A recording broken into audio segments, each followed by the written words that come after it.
എന്നാ താൻ പോണ്ട. താൻ ആരെ കാണാനാണോ പോകുന്നത് അവരെയും കൊണ്ടാ ഞാൻ ഇങ്ങോട്ട് വന്നിരിക്കുന്നത്. റസൽ ജോയ്, ഡീകമ്മീഷൻ ചെയ്തേ തീരൂ എന്ന നിലയിൽ ഒരു ക്യാമ്പയിൻ മുന്നോട്ട് വരുന്നു. ചലച്ചിത്ര താരങ്ങളടക്കം മുമ്പത്തേതുപോലെ ഇപ്പോഴും അഭിപ്രായം പ്രകടിപ്പിക്കുന്നു. ഏത് സാഹചര്യത്തിലാണത്? മുല്ലപ്പെരിയാർ മാത്രമല്ല പ്രശ്നം, കേരളത്തിലെ എല്ലാ ഡാമുകളും പ്രശ്നമാണ്. 1 by 1 ആയിട്ട് ഡീകമ്മീഷൻ ചെയ്യണം. അതെങ്ങനെ ശരിയാവുന്നത്? ഡാമുകൾ ഒന്നുമില്ലാത്ത കേരളമാണോ ഈ റസലിന്റെ സംഘടനയും ഒക്കെ ലക്ഷ്യമിടുന്നത് അല്ലെങ്കിൽ ആവശ്യപ്പെടുന്നത്? തീർച്ചയായിട്ടും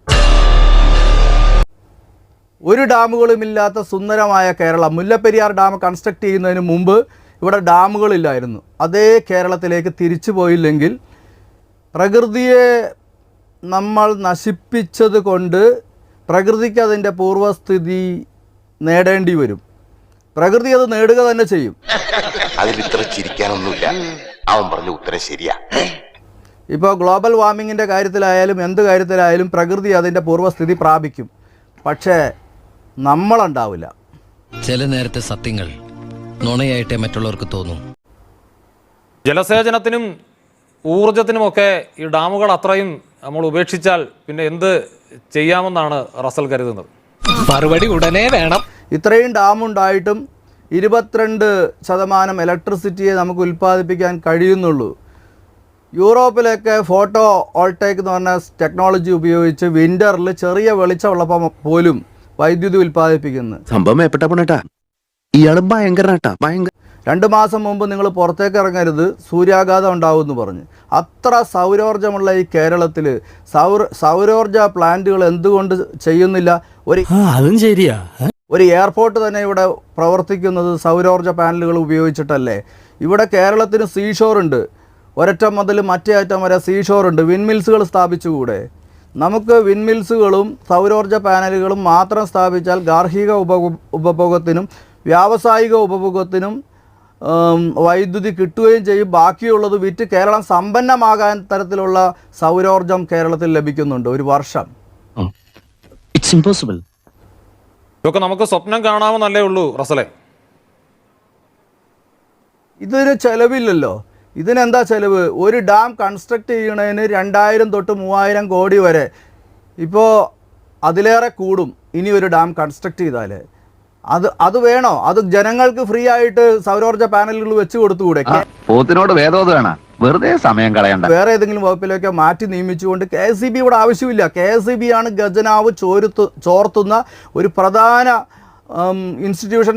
KSEB ആണ്. ഇത് അതിൻ്റെ ഒന്നും ആവശ്യമില്ല. സൗരോർജ്ജ പാനലാണെങ്കിൽ ഇതിൻ്റെ വല്ലതും ആവശ്യമുണ്ടോ?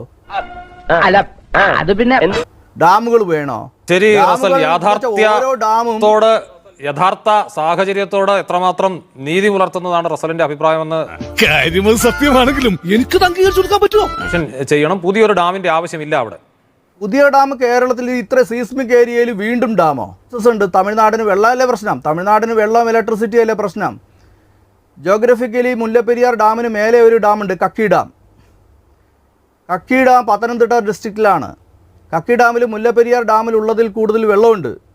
കക്കി ഡാമിൽ നിന്ന് കേവലം 52 കിലോമീറ്റർ പൈപ്പ് വലിച്ചാൽ മുല്ലപ്പെരിയാർ പെൻസ്റ്റോക്ക് പൈപ്പിലേക്ക് ഘടിപ്പിക്കാം. തമിഴ്നാടിന് ഇന്ന് കിട്ടുന്നതിൽ കൂടുതൽ വെള്ളവും കിട്ടും, ഇന്ന് കിട്ടുന്നതിൽ കൂടുതൽ ഇലക്ട്രിസിറ്റി ഉൽപ്പാദിപ്പിക്കാം. എന്തുകൊണ്ട് അങ്ങനെ ആയിക്കൂടാ? തമിഴ്നാട് അഗ്രികൾച്ചറൽ ഡിപ്പാർട്ട്മെൻറ്റ് പറയുന്നത് കൃഷിയിൽ നിന്ന് മാത്രം 50,000 കോടി രൂപ അവർക്ക് ലാഭമുണ്ടാക്കാൻ കഴിയുന്നു എന്നുള്ളതാണ്. അവർ 468 കോടി രൂപയുടെ ഇലക്ട്രിസിറ്റി ഉൽപ്പാദിപ്പിക്കുന്നു. അപ്പോൾ യഥാർത്ഥ പ്രശ്നം റസൽ സുരക്ഷയാണോ അതോ തമിഴ്നാടിന് അമിത ലാഭം കിട്ടുന്നതാണോ? അമിത ലാഭം കിട്ടുന്നു നിങ്ങൾ ആരോപിക്കുന്നതാണോ? യഥാർത്ഥ പ്രശ്നം എന്താണ്? അയ്യന്റെ മോനെ, സുരക്ഷയാണ് പ്രശ്നം. സുരക്ഷയ്ക്ക് ഇമ്മീഡിയറ്റ് സൊല്യൂഷൻ ആണ് വേണ്ടത്. ഡാം സുരക്ഷിതമാണെന്ന് പറയുന്ന വാദം തെറ്റാണ്. ഒപ്പം ഡാം അതീവ അപകടാവസ്ഥയിലാണെന്ന് പറയുന്ന വാദവും ശരിയാണെന്ന് കരുതാൻ നിവൃത്തിയില്ല. പുതിയ ഡാം ഇല്ലാതെ അത് ഒഴിവാക്കുകയാണ് ചെയ്യേണ്ടത്. നമുക്ക് ഇനി സൗരോർജ്ജത്തെ പൂർണ്ണമായും വേണമെങ്കിൽ അടുത്ത മാസം തന്നെ മുല്ലപ്പെരിയാർ ഡാം ഇല്ലാതാക്കി കളയാം എന്നാണ് പറയുന്നത്. ഇത്തരം യാഥാർത്ഥ്യ ബോധമില്ലാത്ത, ഒപ്പം ഇതാ വലിയ അപകടം വരുന്നു എന്ന തരത്തിലുള്ള യാഥാർത്ഥ്യ ബോധമില്ലാത്ത പ്രതികരണങ്ങൾ വാസ്തവത്തിൽ ഈ പ്രശ്ന പരിഹാരത്തെ തന്നെ തടസ്സപ്പെടുത്തുകയല്ലേ? ഇവനെന്താ ഇങ്ങനെ? ഞാൻ പറഞ്ഞത് മനസ്സിലായിട്ടില്ല. ഇപ്പോൾ ഈ സീസ്മിക് സോണിൽ നിൽക്കുന്ന ഈ ഡാം തകരും എന്നുള്ളത് ഗവൺമെൻറ് ഓഫ് കേരളയാണ് പറയുന്നത്. അതുകൊണ്ടാണ് ഗവൺമെന്റ് ഓഫ് കേരള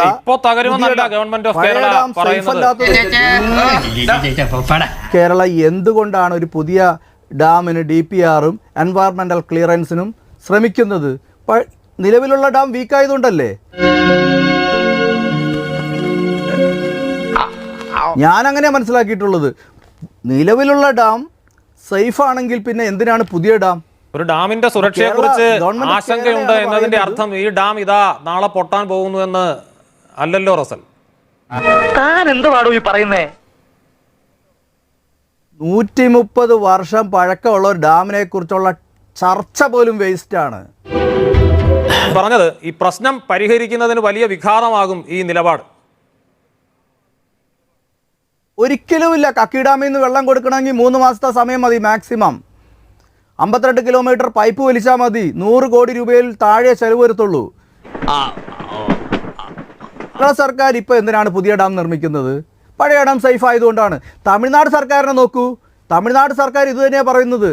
തമിഴ്നാട് സർക്കാർ എന്താ പറയുന്നത്? കേരള സർക്കാർ ഞങ്ങളെ റിപ്പയർ ചെയ്യാൻ അനുവദിക്കുന്നില്ല, മരം വെട്ടാൻ അനുവദിക്കുന്നില്ല. അതിൻ്റെ അർത്ഥം എന്താണ്? ഡാം ഇസ് വീക്ക് എന്ന് തന്നെയാണ് അതിൻ്റെ അർത്ഥം. ചേട്ടന് ഇതിനെപ്പറ്റി വലിയ ധാരണയില്ലല്ലേ? 60 വർഷമായി ഈ ഡാം വീക്കാണെന്ന് കണ്ടെത്തിയിട്ട്. ഇത്രയും നാൾ പരിഹരിക്കാത്തത് ഈ ഗവൺമെൻറ്റുകൾ പരിഹരിക്കും എന്നുള്ളൊരു വിശ്വാസം എനിക്കില്ല. അതുകൊണ്ടാണ് ഇതിപ്പോൾ അങ്ങേ അറ്റത്തായി. നീ വിചാരിക്കും പോലെ അത്ര നിസ്സാരമല്ല കാര്യങ്ങൾ. അങ്ങേ അറ്റത്തായി. ഇപ്പം നമുക്ക് തരുന്ന സൂചനകൾ, ഇപ്പോൾ മുണ്ടക്കൈ, പുത്തുമല, ചൂരൽമല, ഇതൊക്കെ തരുന്ന സൂചനകൾ എന്താണ്? ഇന്ന് തന്നെ തുംഗഭദ്ര ഡാം അല്ല റസലെ, കേരളത്തിൽ ചെറുതാണെന്ന് പറയല്ലേ, ഇതിനു മുമ്പ് ഉരുൾപൊട്ടലുകൾ ഉണ്ടായിട്ടില്ലേ? ഈ നാളിനോടൊന്നും മിണ്ടാതിരിക്കാൻ പറ. ഇതിനു മുമ്പും വലിയ പ്രകൃതി ദുരന്തങ്ങൾ ഉണ്ടായിട്ടില്ലേ? കാരണം എന്താണ്? 1900 ഈ മുല്ലപ്പെരിയാർ ഡാം കൺസ്ട്രക്ട് ചെയ്യുന്നതിന് മുമ്പ് കേരളത്തിൽ വെള്ളപ്പൊക്കമില്ല.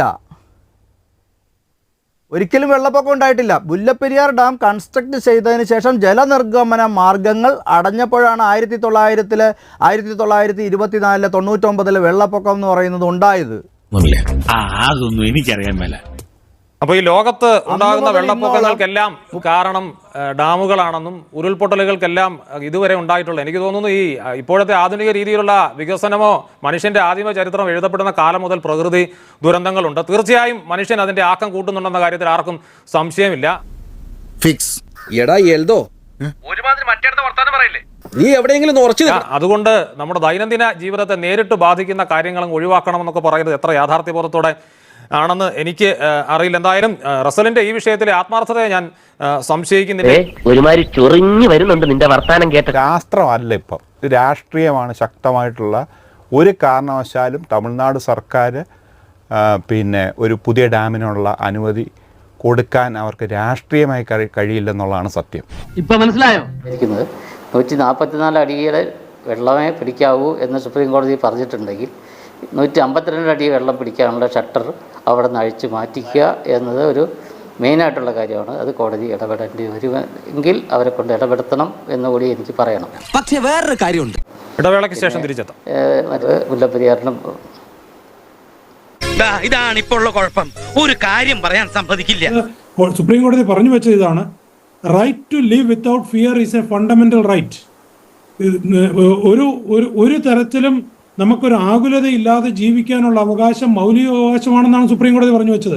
അതുകൊണ്ട് ഇന്നത്തെ ഡൗൺ സ്ട്രീമിൽ ജീവിക്കുന്നതായിട്ടുള്ള ആൾക്കാർക്കുള്ള ആകുലത നിറഞ്ഞതായിട്ടുള്ള ഒരു ജീവിതത്തെ ഒരു തരത്തിലും അവരുടെ മൗലിക അവകാശ ലംഘനമായിട്ട് തന്നെ കണ്ടുകൊണ്ട് ആ ഗൗരവത്തിൽ തന്നെ ഗവൺമെന്റുകൾ ഇതിന് ഇടപെടണം. ആരോട് ഇതിങ്ങനെ എത്ര വട്ടം പറഞ്ഞു?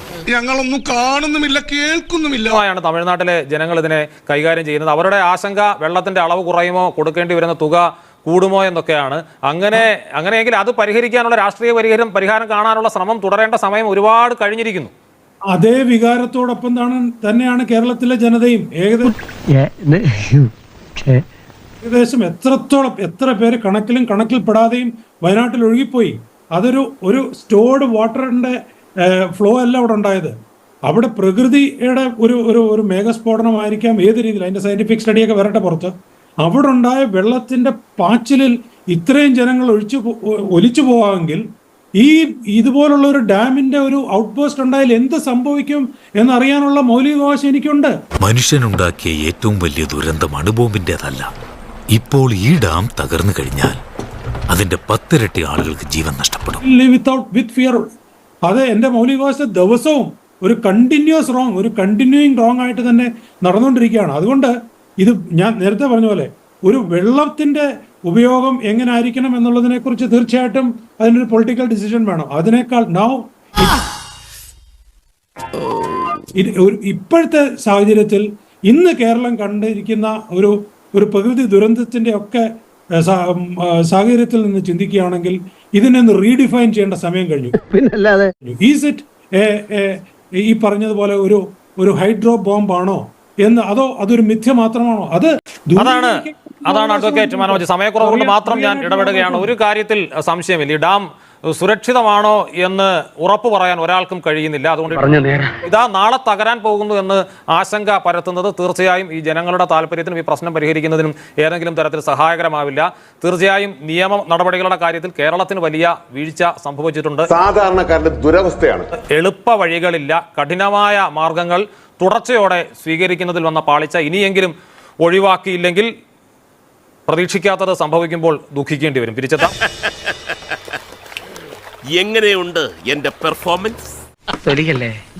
തൊലിക്കല്ലേ എന്ന്